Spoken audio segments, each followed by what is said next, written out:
இது ஒரு கதை சொல்லட்டுமா சார்? பாட்காஸ்ட் பேசிக்கிட்டு இருக்குது நான் அவங்க ஆண்டோ. நம்ம சேனலில் வந்து ஒரு 2-3 எபிசோடுக்கு முன்னாடி if travel change a life அப்படின்னு சொல்லிட்டு ஒரு பாட்காஸ்ட் வந்து ரிலீஸ் பண்ணியிருந்தேன். அதோடைய பார்ட் 2 தான் இது. பார்ட் 1 பார்க்காதவங்க இதை பார்த்துட்டு கூட போகலாம், ஒன்றும் பிரச்சனை இல்லை. அதையும் நீங்கள் பார்க்கணுன்னு நினச்சிங்கன்னா அதோட லிங்க் வந்து நான் இந்த வீடியோவுடைய டிஸ்கிரிப்ஷன்லேயே தரேன், நீங்கள் அங்கே போய் செக் பண்ணி பார்த்துக்கோங்க. சரி, ஓகே. நான் வந்து அந்த எபிசோட் பண்ணுறப்பவே சொல்லியிருப்பேன், ரொம்ப நாள் கழித்து எனக்கு வந்து இப்போ தான் திரும்பி என்னுடைய சொந்த ஸ்டோரிஸ் எல்லாம் வச்சு பேசுறதுக்கான ஒரு பாட்காஸ்ட் கண்டென்ட் வந்து கிடச்சிருக்கு அப்படின்னு சொல்லிட்டு. அப்போ வந்து பேசுகிறப்போ நம்ம என்ன இப்படி பயங்கரமாக பேசுகிறோங்கிற மாதிரி நானே என்னை நினச்சி பிடிச்சி போன ஒரு மூமெண்ட். ஏன்னா எக்ஸாம்பிளுக்கு நான் ஒரு சினாரியோ சொல்கிறேன் அப்படின்னு சொல்லிட்டு இந்த வாரணமாயிரம் படத்தை வந்து எடுத்து அதை வந்து ஒரு ட்ராவல் பெர்ஸ்பெக்டிவில் வந்து சொல்கிறப்போ இல்லை எனக்கு வந்து எப்படி ஃபீல் ஆச்சுன்னா, இந்த மணிகண்டன் வந்து இன்டர்வியூ கொடுப்பார்.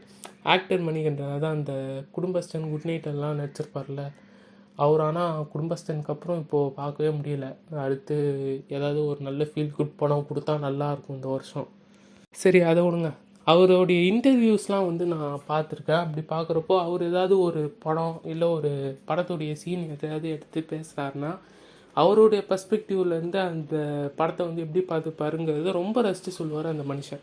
என்னப்பா இவர் இப்படி பேசுகிறாருங்கிற மாதிரி தான் இருக்கும் பார்க்குறப்போ எனக்கும். ஆனால் நான் கடைசியாக பேசின அந்த எபிசோடில் கிட்டத்தட்ட அதே மாதிரி பேசின மாதிரி தான் எனக்கு ஃபீல் ஆச்சு. அப்பா நம்ம கூட இப்படிலாம் பேசுவோமா அப்படின்னு சொல்லிட்டு. சரி, அந்த கதையெல்லாம் விட்டுட்டு இப்போது இன்றைக்கான கண்டென்ட்டை பற்றி பார்க்கணும் அப்படின்னா, பார்ட் எபிசோட் பண்ணுறப்போ நான் வந்து சில செக்மெண்ட்ஸை வந்து சூஸ் பண்ணி வச்சுருந்தேன், பேசலாம் இது இந்த ட்ராவல் ரிலேட்டடாக அப்படின்றதுக்கு. இப்போ நமக்குலாம் ட்ராவல் பண்ணுறதுக்கு ஒரு ரீசன் இருக்கும்ல, அந்தந்த ரீசனுடைய டாபிக்ஸை வச்சு நம்ம இந்த பாட்காஸ்ட் வந்து பேசலாங்கிறது தான் என்னுடைய ஃபஸ்ட் ஐடியாவாக இருந்துச்சு. அதாவது நம்ம ட்ராவல் பண்ணுறதுக்கு என்னென்ன ரீசன்ஸாக இருக்கும். ஒரு ஃபேமிலி ட்ரிப்பாக இருக்கும், ஒரு ஸ்கூல் டூராக இருக்கும், ஃப்ரெண்ட்ஸ் கூட போகிற டூராக இருக்கும். அதுக்கப்புறம் இன்னும் இந்த சோல் சர்ச்சிங்லாம் சொல்லிட்டு நிறைய பேர் டக்குன்னு பைக் எடுத்துகிட்டு கிளம்புவாங்கள்ல, அந்த மாதிரியான ஒரு ட்ராவலாக இருக்கும்.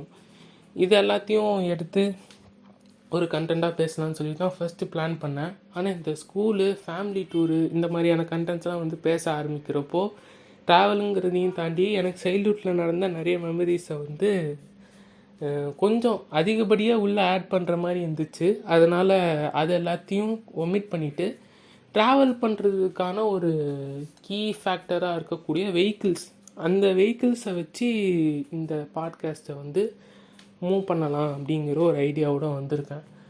அப்படி பார்க்குறப்போ வெஹிக்கிள்ஸில் ஃபஸ்ட்டு வர்றது வந்து டூ வீலர்னு எடுத்துக்கிட்டிங்கன்னா சைக்கிள் இருக்கும், அதுக்கப்புறம் பைக் இருக்கும், ஸ்கூட்டி இருக்கும். இது ஒவ்வொன்றுத்துலேயும் ட்ராவல் பண்ண எக்ஸ்பீரியன்ஸ் வந்து பேசிக்காக எல்லாருக்கும் காமனான ஃபேக்டர்ஸை வந்து சொல்லணும் அப்படின்னா ஃபஸ்ட்டு சைக்கிள் ஓட்ட கற்றுக்கிட்ட மூமெண்ட். அது வந்து நான் சொல்கிறத விட இந்த மெய்யழகன் படத்தில் வந்து கார்த்தி ரொம்ப அழகாக சொல்லியிருப்பார். எனக்கு வந்து மெய்யழகன் படம் ரொம்ப பிடிச்சதுக்கான ஒரு இம்பார்ட்டண்ட்டான விஷயம், அந்த அவர் சைக்கிள் ஓட்டின அந்த ஸ்டோரியை வந்து ரொம்ப ரசித்து சொல்லுவார்ல கார்த்தி ஒரு சீனில். அதனாலே கூட எனக்கு அந்த படம் ரொம்ப பிடிச்சிச்சு அப்படின்னு கூட சொல்லலாம். எனக்கும் அப்படி தான். ஆனால் என் கதை வந்து கொஞ்சம் டிஃப்ரெண்ட்டாக இருக்கும் அப்படின்னு நானே நினச்சிக்கிறேன். சொல்கிறேன், இருந்தாலும் நீங்கள் கேளுங்க. அது எப்படின்னா, நான் வந்து ஓட்ட ஆரம்பிக்கிறப்போ எங்கள் பையன் கீழே விழுந்து கை காலெலாம் அடிபட்டுக்கணும் அப்படின்னு சொல்லிட்டு வீட்டில் ரொம்ப சல்லம் வேறு நமக்கு. அதனால் என்ன பண்ணுவாங்கன்னா, எங்கள் அப்பா வந்து எனக்கு குட்டியாக ஒரு சைக்கிள் வாங்கி தரப்போவே 4 வீல் சைக்கிளாக வாங்கி தந்துட்டார். அது வந்து எப்படி இருக்கும்னா, முன்னாடி வந்து ஒரு வீல் நார்மலாக இருக்கும், பின்னாடி வந்து ஒரு வீலோடு சேர்த்து இந்த ஸ்டெப்னி வீல் மாதிரி 2 பக்கம் குட்டியாக சைக்கிளுக்கு ஸ்டாண்டு போடுவோம்ல, அந்த மாதிரி ஒரு ஸ்டாண்டு வந்து வீலோடு இருக்கும். அதனால் அந்த சைக்கிளுக்குன்னு தனியாக ஸ்டாண்டு கூட இருக்கும், ஆனால் அது போட்டு வைக்கணுங்கிற அவசியமே இல்லை. அந்த வீலே வந்து அந்த சைக்கிளை அப்படியே நிப்பாட்டி வச்சுக்கணும்னு வச்சுக்கோங்களேன். அது அவ்வளோ க்ரிப்பாக இருக்கும். நீங்கள் என்ன தான் போட்டு ஆட்டினீங்கன்னாலும் அந்த சைக்கிள் வந்து கீழே விழாது. நான் அதனாலேயே மேக்ஸிமம் வந்து கீழே விழாமல் தான் அந்த டைம்லலாம் வந்து சைக்கிள் ஓட்டிக்கிட்டு இருந்தேன். ஆனால் அப்போ கூட விழுந்தேன். அது வந்து பெருசாக எதுவும் மாற்ற முடியாதுன்னு வச்சுக்கோங்களேன். அப்படி வந்து அந்த 4 வீல்லே ஓட்டி பழகிட்டு இருக்கப்போ எங்கள் வீட்டு பக்கத்தில் இருக்க ஒரு அண்ணன், இந்த அண்ணன் கேரக்டர் யாருன்னு சொல்லட்டுமா? அதாவது நான் லைஃப் ஸ்டோரி பாட்காஸ்ட் வந்து ஒரு பிளேலிஸ்ட்டாக போடுறப்போ அந்த பிளேலிஸ்ட்டை ஃபாலோ பண்ணுற வியூவர்ஸ்க்கு வந்து இப்போ நான் சொன்னேன்னா யாருன்னு தெரியும். அதாவது ஒரு தீபாவளி எபிசோடில் நான் வந்து பட்டாசு வெடிக்கிறப்போ எங்கள் வீட்டில் ஏதோ ஒன்று திட்டாங்க அப்படின்னு சொல்லிட்டு நான் கம்முன்னு உட்காந்துட்ருக்கப்போ என்கிட்ட என்னாச்சு ஏதாச்சுன்னு சொல்லிட்டு நலம் விசாரிக்கிறதுக்கு ஒரு பக்கத்து வீட்டு அண்ணன் ஒருத்தர் வந்தார். அதே அண்ணன் தான் இப்போ இந்த கதையிலையும் வருது. எத்தனை நாளைக்கு இந்த மாதிரி 4 வீல் வச்சு வண்டி ஓட்டுவேன்? அட்லீஸ்ட் அதுலேருந்து ஒரு வீலை எடுத்துகிட்டு 3 வீல்லையாவது ஓட்ட பழகிக்கோ. அதுக்கப்புறமா கொஞ்சம் கொஞ்சமாக அது ஓட்டி பழகிட்டேன்னா அதுக்கப்புறம் 2 வீலில் ஈஸியாக ஓட்ட கற்றுக்கலாம் அப்படின்னு சொல்லிட்டு எனக்கு சொன்னார். எனக்கு வந்து பயம்தான். சரி 3 வீல்லலாம் ஓட்டி டப்புன்னு கீழே கீழே ஊன்றோன்னா என்ன பண்ணுறது அப்படின்னு சொல்லிட்டு பயந்தேன். ஆனால் அவர் அதெல்லாம் ஒன்றும் இல்லைன்னு சொல்லிட்டு கையில் இருந்த ஒரு ஸ்பேனர் வச்சு ஒரு வீலை கழட்டிட்டு 3 வீலை ஓட்டுறா அப்படின்னு சொல்லிட்டு விட்டார். நானும் போனேன். அதுக்கப்புறமா கொஞ்ச நாள் எனக்கு அது பழகின உடனே இன்னொரு வீலையும் கழட்டினார். கழட்டி கொடுத்த உடனே அன்றைக்கி நைட்டு எனக்கு வந்து அப்போ தான் ஃபஸ்ட்டு 2 வீலில் ஓட்டுறேன். அப்போ வந்து பக்கத்துலேயும் பெருசாக அவரை தவிர்த்து வேறு யாரும் இல்லை அப்படிங்கிறதுனால பொறுமையாக தான் நான் மிதிச்சுட்டு போகிறேன். மூவ் ஆகுது அப்படின்னு சொல்லிட்டு ஒரு சின்ன எக்ஸைட்மெண்ட்டு. அதுக்கப்புறம் எங்கள் வீட்லேயும் கூப்பிட்டாங்க அப்படின்னு உடனே நான் வந்துட்டேன். எனக்கு வந்து படுத்துட்டு இருக்கிறப்போ நைட்டில் எனக்கு இதுதான் தோணுச்சு, நம்ம உண்மையாலே 2 வீலில் தான் ஓட்டினோமா, அது எப்படி இருந்துச்சு, இருட்டில் வேறு நமக்கு எதுவும் சரியாக தெரியலையே அப்படிங்கிற மாதிரி யோசிச்சே படுத்துருந்தேன். சரி காலைல இருந்துச்சு ஒரு வாட்டி ஓட்டிடுவோம் அப்படின்னு முடிவு பண்ணி படுத்துட்டேன். அலாரம்லாம் கிடையாது. அப்போ வந்து ஸ்கூல் இருந்துச்சுன்னா முழிப்பு வந்துச்சுன்னா கூட வேணும்னே படுத்துட்ருப்பேன். வீட்டில் வந்து எழுப்புவாங்க அப்படின்னு சொல்லிட்டு. லீவ் டைம்னால் நானே எழுந்திரிச்சிருவேன் வீட்டில் எல்லாருக்கும் முன்னாடி. அந்த மாதிரி எல்லாருக்கும் முன்னாடி எழுந்திரிச்சு கதவை திறந்து அந்த சைக்கிளை எடுத்துகிட்டு ஓட்டுறேன். அப்போ தான் எனக்கு தெரியுது வெளிச்சமாக இருக்கிறதுனால நம்ம உண்மையாலே 2 வீலில் தான் ஓட்டுறோம், மிதிக்கிறப்போ சைக்கிள் மூவ் ஆகுது நல்லா கண்ணுக்கு தெரியுதுன்னு சொல்லிட்டு அந்த எக்ஸைட்மெண்ட்லேயே நல்லா வேகமாக ஓட்டி பழகிறேன். அதுக்கப்புறம் சைக்கிளு தான். கொஞ்ச நாளைக்கு என்னுடைய ரொட்டீன் எப்படி இருந்துச்சுன்னா, காலையில் எழுந்திருப்பேன், சாப்பிடுவேன், சைக்கிள் எடுத்து ஓட்டிகிட்டு இருப்பேன், திரும்பி சைக்கிளை விட்டு இறங்குவேன், மத்தியானம் வீட்டில் போய் சாப்பிடுவேன், மத்தியானமும் எடுத்து ஓட்டுவேன், திரும்பி வந்து ஈவினிங் கொஞ்ச நேரம் டிவி பார்ப்பேன், எடுத்துகிட்டு நைட் வரையும் ஓட்டிட்டு திரும்பி நைட்டு டின்னர் சாப்பிட்டு படுத்து தூங்குவேன். இப்படி சாப்பிட்ற கேப்பை தவிர்த்து மீதி டைம் எல்லாம் சைக்கிளில் தான். அதுக்கப்புறம் அந்த டைமில் அவ்வளோ சைக்கிள் ஓட்டி பழகுனதுக்கப்புறம் நம்ம வளர்ந்துட்டோம் அப்படிங்கிறதுனால அந்த சைக்கிள் வந்து நமக்கு பெருசாக செட் ஆகலை. ரொம்ப நாளாக ஒரே இடத்துல இருந்துச்சு. அதுக்கப்புறமும் எப்படி இந்த படத்தில் இருக்க சீனும் நமக்கும் அவ்வளோ கனெக்ட் ஆகும்னு தெரியலைங்கிற மாதிரி யாரோ ஒருத்தர் வந்து ரொம்ப நாளாக சும்மா தானே இருக்காங்க, இந்த சைக்கிள் எடுத்துக்கிட்டோமா அப்படின்னு சொல்லிட்டு எங்கள் அப்பா வந்து கேட்டிருக்காங்க. எங்கள் அப்பா வந்து அதே மாதிரி என்கிட்டையும் கேட்டார், என்னப்பா எடுத்துக்கிட்டோமா இந்த மாதிரி இந்த அங்கிள் கேட்குறேன் அப்படின்னோடனே கொடுத்துருங்க, எனக்கு தான் வளன்ட்டனே அந்த சைக்கிள் பத்தாது அப்படின்னு சொல்லிட்டு கொடுத்து விட்டேன். அது வேறு ஒரு இடத்துக்கு போயிட்டு எங்கள் ஊர்லேயே வேறு ஒருத்தங்க அந்த சைக்கிள் வந்து ரெடி பண்ணி வச்சுருந்தாங்க.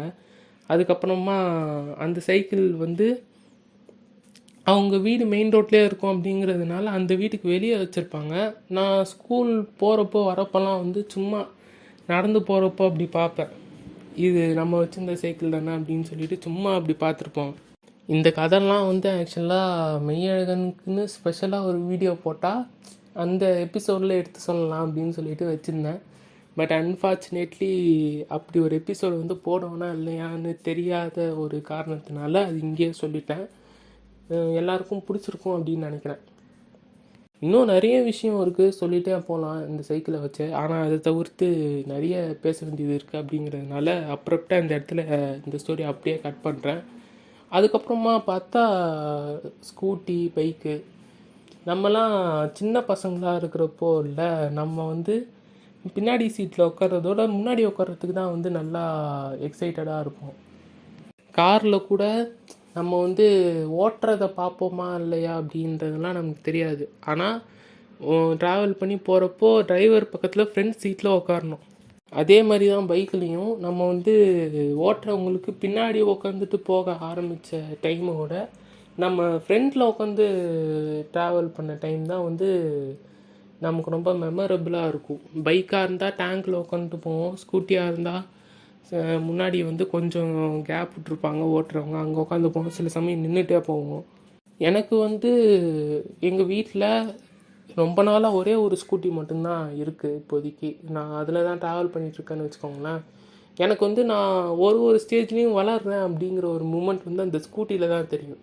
ஆக்சுவலாக ஸ்கூட்டி வாங்கின புதுசில் வந்து ஃபஸ்ட்டெல்லாம் பின்னாடி ஆள் இருக்கோ இல்லையோ எங்கள் அப்பா வந்து ஓட்ட ஆரம்பித்தாருன்னா வாலண்டரியாக நான் போய் முன்னாடி உட்காந்துப்பேன்.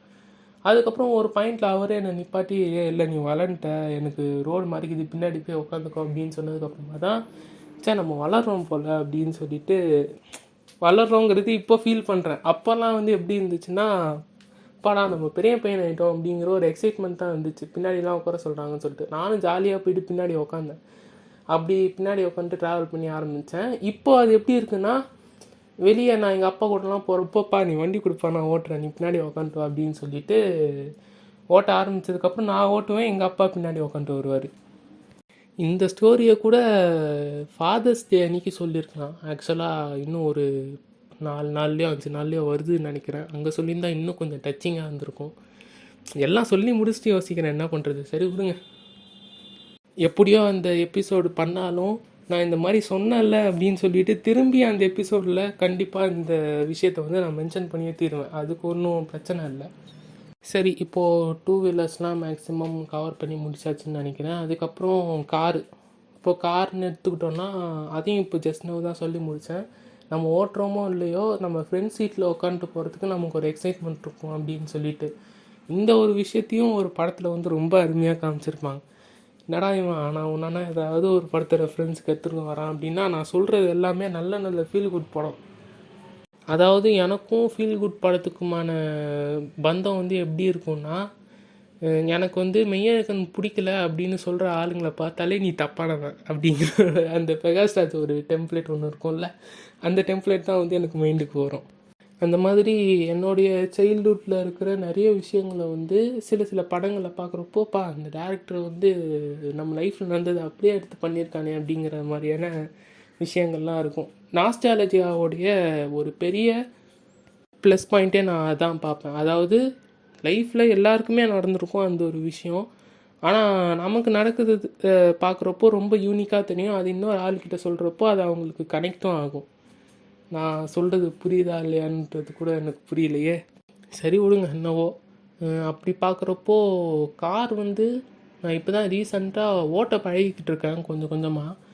அது என்னென்னா, அட் அ டைமில் நம்மளுடைய கை, கால், அதுக்கப்புறமா இது கண், மூளைன்னு எல்லாம் ஒரே டைமில் வேலை பார்க்குற மாதிரி இருக்கா. அதனால கிட்டத்தட்ட அது ஒரு மல்டி டாஸ்கிங் ஒர்க் மாதிரி தான் இருக்குது. அப்படிங்கிற ஒரு டாஸ்க் வந்து எனக்கு இருக்குது.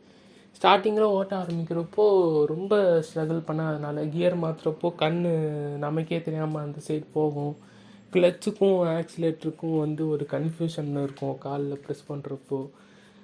அதுக்கப்புறம் ஸ்டியரிங் வந்து நம்ம கையில் சரியாக கண்ட்ரோல் வராது. ஆனால் சில பேர்லாம் கார் ஓட்டிகிட்டு வரப்போ அப்படியே நம்மக்கிட்ட பேச்சு கொடுத்துட்டு வர்றது, பாட்டு கேட்டு ஜாலியாக வெயிட் பண்ணிட்டு வர்றதெல்லாம் எப்பட்றா பண்ணுறீங்க அப்படிங்கிற மாதிரி இருக்கும். நான் அதெல்லாம் இப்போ தான் யோசிக்கிறேன். ப்ராக்டிஸ் தான் எல்லாம் பழகிட்டா அது எல்லாருக்குமே வந்து வந்துடும் அப்படின்னு நினைக்கிறேன். அது போக இந்த கார்னு எடுத்துக்கிட்டாலே எனக்கு இருக்கிற ஒரு ஒஸ்ட்டு மெமரி அப்படின்னா வாந்தி எடுக்கிறது. இந்த பிரச்சனை மேக்ஸிமம் எல்லாருக்குமே இருக்கும்னு நினைக்கிறேன். இந்த கதவெல்லாம் வந்து மூடிட்டு ஏசியை போட்டு விட்டாங்கன்னா அந்த காரில் இருக்க அந்த ஸ்மெல் வந்து சில பேருக்கு வாமிட் வந்துடும். அது வந்து மோஷன் சிக்னஸ் அப்படின்னு சொல்கிறாங்க. அதாவது நம்ம ஸ்டேபிளாக ஒரு இடத்துல இருக்க மாதிரியே இருக்கும் காருக்குள்ளே போகிறப்போ. ஆனால் வெளியே எல்லாம் மூவ் ஆகுறது அப்படியே பார்த்துட்டே வந்தோன்னா நமக்கு வந்து வாமிட் வரும் அப்படின்னு சொல்லிட்டு சொல்லுவாங்க. மைண்ட் வந்து டிஸ்டர்ப் ஆகி. ஆனால் எனக்கு அது அப்படி ஃபீல் ஆகாது. ஏன்னா இப்போ அதுதான் ரீசன் அப்படின்னா, நம்ம டோர் மூடி இருக்கிறப்போ நமக்கு வாமிட் வர்றது தாண்டி ஜன்னல்லாம் திறந்து விட்டு நம்ம வேடிக்கை பார்த்துன்னு வரப்போ ஜாலியாக வருவோம்ல, நமக்கு ஏன் அப்போ அந்த வாமிட்டிங் சென்சேஷன் இருக்க மாட்டேங்குன்ற ஒரு டவுட் வந்து இருக்குது. இதுக்கு ரீசன் ஏதாவது தெரிஞ்சுது அப்படின்னா கமெண்ட்டில் வந்து சொல்லுங்கள். எனக்கு என்னென்னா இந்த மோஷன் சிக்னஸ்ங்கிற தியரி வந்து கொஞ்சம் ஒரு மாதிரி சூடோ சயின்ஸ் மாதிரி தான் வந்து எனக்கு தோணுது. எனக்கு வந்து மெயினாக இருக்கிற ரீசன் என்னென்னு பார்த்தீங்கன்னா, இந்த கார் வந்து சரியாக க்ளீன் பண்ணாமல் உள்ளே இருக்க அந்த டஸ்ட்டெல்லாம் வந்து ஏசினால நமக்கு டைரெக்டாக மூக்கில் வந்து அடிக்கிறதுனால தான் நமக்கு வாந்தி வருது அப்படின்னு நான் ஃபீல் பண்ணுவேன். அதனால் என்ன தான் வெயிலாக இருந்தாலும் இல்லை ஒரு நல்ல நைட் டைமில் ட்ராவல் பண்ணுற மூமெண்ட்டாக இருந்தாலும் காரில் ட்ராவல் பண்ணுற மாதிரி இருந்துச்சுன்னா நான் ஜன்னல்லாம் இறக்கி விட்ருவேன். ஆனால் அந்த மாதிரி வாமிட்டிங் சென்சேஷன்ஸ் கூட சில சமயம் எதனா பேச்சு கொடுத்துட்டே வந்தால் இல்லை ஜாலியாக பாட்டு போட்டு வெயிட் பண்ணிகிட்டேலாம் வந்தால் தெரியாது அப்படின்வாங்க. ஆனால் அது உண்மை தான். ஏதாவது ஒரு யாருடைய பிளேலிஸ்ட்டாவது அந்த காரில் வந்து ரொம்ப நல்லா இருக்குது அப்படின்னா அந்த ட்ராவல் வந்து ரொம்ப சூப்பராக இருக்கும். அதான் நான் வந்து ஃபஸ்ட்டு ட்ராவல் பண்ண ஆரம்பித்த டைம்லலாம் வந்து எஃப்எம் தான். ஒரு 4 சேனல் தான் இருக்கும் தமிழில். ஓட்டினே இருக்கிறப்போ விளம்பரம் வந்துச்சுன்னா ஓட்டுறவர் டக்குன்னு அந்த 4 சேனல்லே திருப்பி மாற்றி நடுவில் ஏதாவது ஒரு சாங் வந்துச்சு அப்படின்னா அப்படியே நிப்பாட்டுவாங்க. ஒரு 5 நிமிஷம் அப்படியே அந்த பாட்டு கேட்டுன்னு போகிறது. இப்போது அந்த பிரச்சனைலாம் இல்லை. எல்லாம் ஸ்பாட்டிஃபை வந்துடுச்சு. அவங்களுக்குன்னு ஃபோனில் தனியாக ஒரு பிளேலிஸ்ட் இருக்குன்னு உடனே அந்த பிளேலிஸ்ட்டை போட்டு வைப் பண்ண ஆரம்பிச்சிட்டாங்க. இப்போ அதில் நடுவில் ஆட் ப்ராப்ளம்ஸ்லாம் வருது அப்படின்னு சொல்லிட்டு அதுக்குன்னு தனியாக ப்ரீமியம் போடுற லெவலுக்குலாம் போயிடுச்சு. அதுக்கப்புறம் நம்ம சின்ன பசங்களாக இருக்கிறப்போலாம் நம்மன்னு சொல்லிக்கிறதுக்கான ரீசன் வந்து அந்த கனெக்டிவிட்டி தான். ஏன்னா ஒரு வேளை நான் சொல்கிறதெல்லாம் நீங்கள் எக்ஸ்பீரியன்ஸ் பண்ணியிருப்பீங்க அப்படிங்கிற ஒரு நம்பிக்கையில் தான் வந்து இதெல்லாம் ஷேர் பண்ணுறேன்.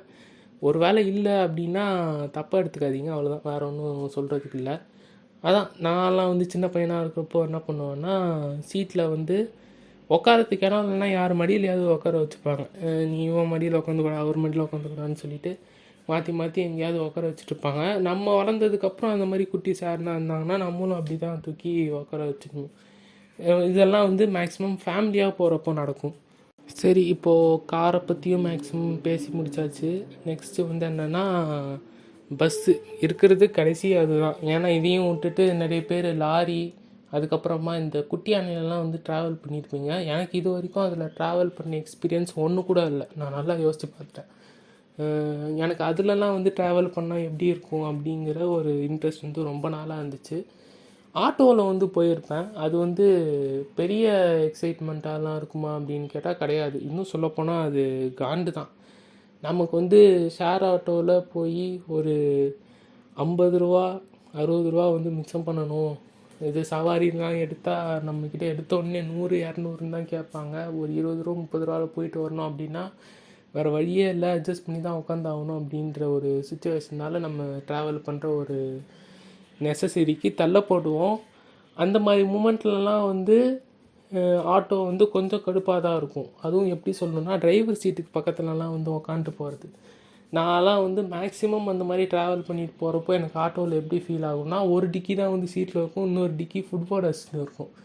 ஆட்டோலேயே ஒருத்தன் ஃபுல் டைம் ஃபுட்போர்ட் அடிச்சுட்டு ட்ராவல் பண்ணுவான்னா அது ஒரே ஆள் நானாக தான் இருப்பேன். ஆனால் அது போக என்றைக்காவது சவாரி எடுத்து லக்கேஜ் எல்லாம் இருக்கும், அதெல்லாம் வச்சு நடந்து போக முடியாது அப்படிங்கிறதுனால அந்த மாதிரி சுச்சுவேஷன்ஸில் மட்டும் சவாரி எடுத்து போவோம். அப்போது ஓரளவுக்கு பரவாயில்ல அப்படிங்கிற மாதிரி இருக்கும். இப்போ வந்து ரேப்பிடோலேயே ஆட்டோலாம் வந்துடுச்சு. டக்குன்னு இந்த சிட்டியில் இருக்கவங்கலாம் வந்து அதில் புக் பண்ணி போயிடுவாங்க. நான் இருக்கிறது வந்து கொஞ்சம் ரூரல் ஏரியா அப்படிங்கிறதுனால அந்த புக் பண்ணி போகிற ஆப்ஷன்ஸ்லாம் வந்து ரொம்ப கம்மி தான். ஸோ அதனால் ஷேர் ஆட்டோவில் எனக்கு இந்த மாதிரியான எக்ஸ்பீரியன்ஸ் தான் இருக்கும். அதனால் நான் அதை பற்றி பெருசாக எதுவும் சொல்ல விரும்பலை. இந்த ஷேர் ஆட்டோலாம் வந்து ஸ்கூல் டைமில் படிக்கிறப்போ ரெகுலராக போயிட்டு வந்துட்டு இருந்தது தான். ஸ்கூல் ஒன்ஸ் முடிஞ்சதுக்கப்புறம் அதில் கொஞ்சம் ட்ராவல் பண்ணுறது ரேர் ஆகிடுச்சு. அதுக்கப்புறமா நிறைய பஸ்ஸில் ட்ராவல் பண்ண ஆரம்பிச்சிட்டேன். இந்த ரூட் பஸ்ஸு, டவுன் பஸ்லாம் நம்ம எடுத்தோன்னா அதில் ட்ராவல் பண்ணுறது ஒரு மாதிரி நல்லாயிருக்கும். இப்போது நம்ம இடம் கிடைக்காம நின்றுட்டே வந்தோம் அப்படின்னா கூட கூட்டம் கம்மியாக இருந்ததுன்னா நமக்கு அது அவ்வளோ ஒரு டென்ஷனாலாம் இருக்காது. நம்ம பாட்டுக்கு ஜாலியாக